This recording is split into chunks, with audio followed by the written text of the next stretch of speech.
Magluluto ako ng kilawing kambing. Sa Pilipinas, laging sinasabi kilawing kambing. Ibang klaseng kambing ito yung hybrid. Kaya akala mo cow siya, yung baka. So bali 4 na kilo ito. Ito pa ang mga kasamahan. Yan, tingnan nyo yan, oh, yung sa ribs yan, oh. Oh. So 4 na kilo, i-balance muna natin.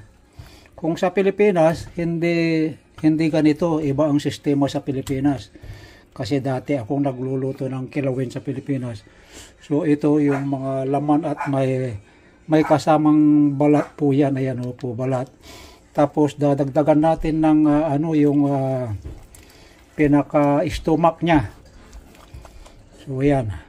2 stomach na malalaki, and then lalagyan natin ng maraming luya. Iba-balance natin ng luya.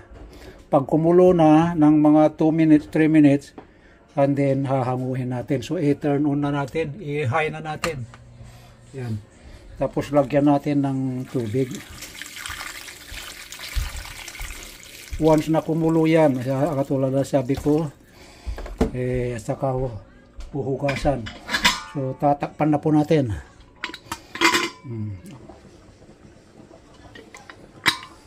So ayan, so kumukulo na. So kung makikita natin ito, yung mga bubbles na yan, oh. Ayan, sabi nila marumi yan. Kaya yan ay aalisin. So tama na po yung blanch na yan, huhugasan na natin.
After washing, so we're gonna put again the ginger.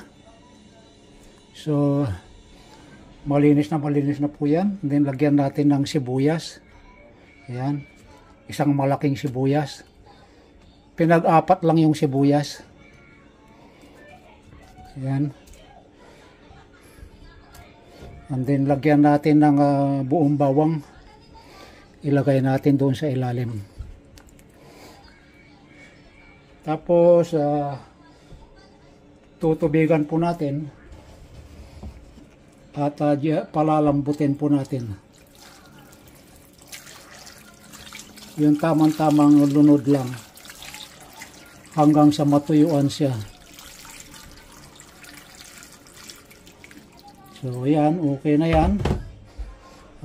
Tatakpan na natin at saka i-turn on na natin yung heat.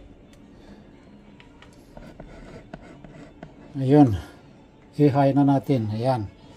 So pakukuluan natin yan ng mga 1.5 hours.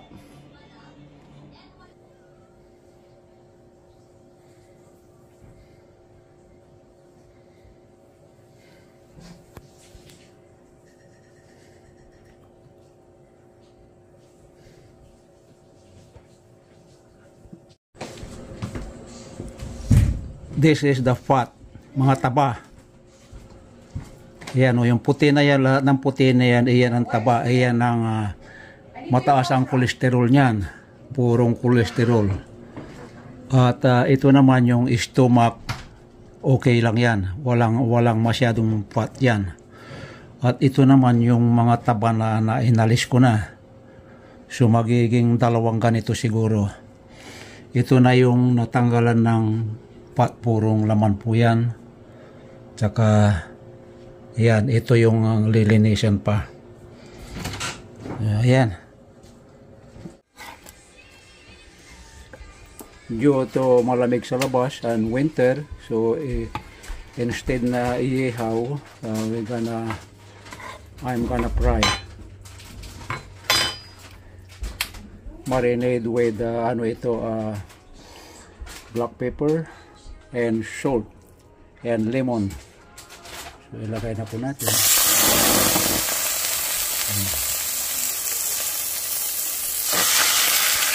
Yan, iti-prito natin yan ng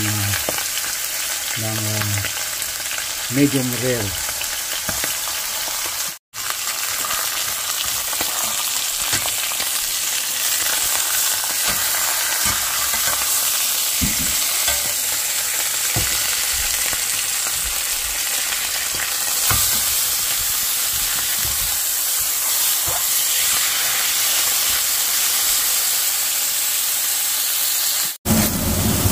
Pagkatapos na maprito yung both side, hiniwa-hiwa para yung dugo ay mawala. Pero kung bagong katay lang talaga, ito na yung pagkakatay ni lutuin mo katay kahit na hindi na lutuin. Urusan lang ng kumulong tubig at panglawan ng vinegar, okay na. Tapos pagkatapos na hihiwain na natin medium rare. Yan, so okay na yan, hihiwain na natin.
Ito na yung liver.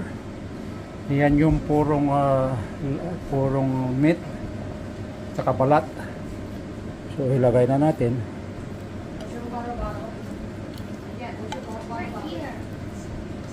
The other one. Yan, tapos yung luya, ginger. Yan. And then red onion. Dadagdagan pa yan na isang malaki pagka yung kakain na bago i-serve, saka lalagyan. Tigaan natin na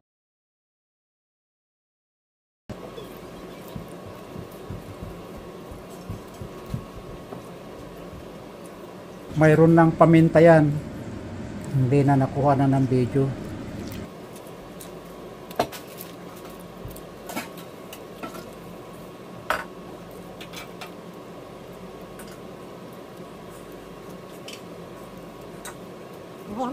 Lagyan natin ng vinegar, white vinegar na 1/4 cup.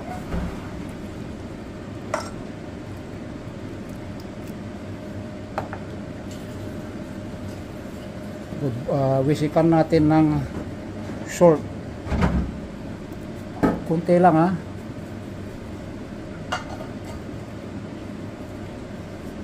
And then lagyan natin ng konting soya sauce. So, ayan. So, malapit na matapos. Aling pakulam.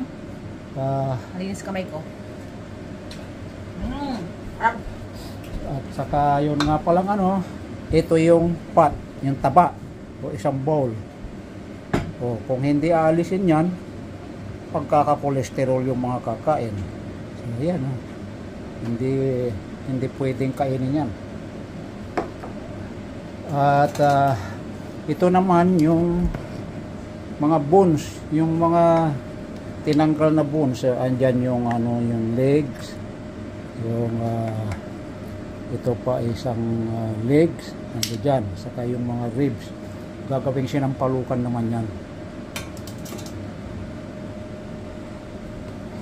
So ayan, titimplahin yan mamaya, hindi pa tapos yan. Pagka ililipat na sa tray, and then saka ipapainal ko yung itsura niya. So abangan na lang yun mamaya bago i-serve. So ito na yung aking kilawin na timpla na, ililipat na lang dito sa serving plate. Tapusin ko muna ito doon, tapos lagyan natin yung cover dito. Hindi cover nito. Hindi sarap. Dali lang na ako. Kuha ako dito na kutsara. Dito eh. Baby! Okay. Ito na, luto na ang ating kilawing goat, kilawing kambing. Napakasarap nito. Ulam na, pulutan pa.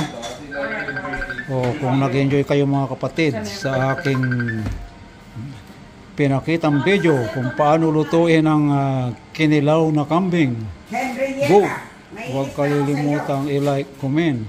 At if you are new to my channel and if you are not updated yet, please don't forget to like, comments, and click the notification bell so that you will always be updated for my next video.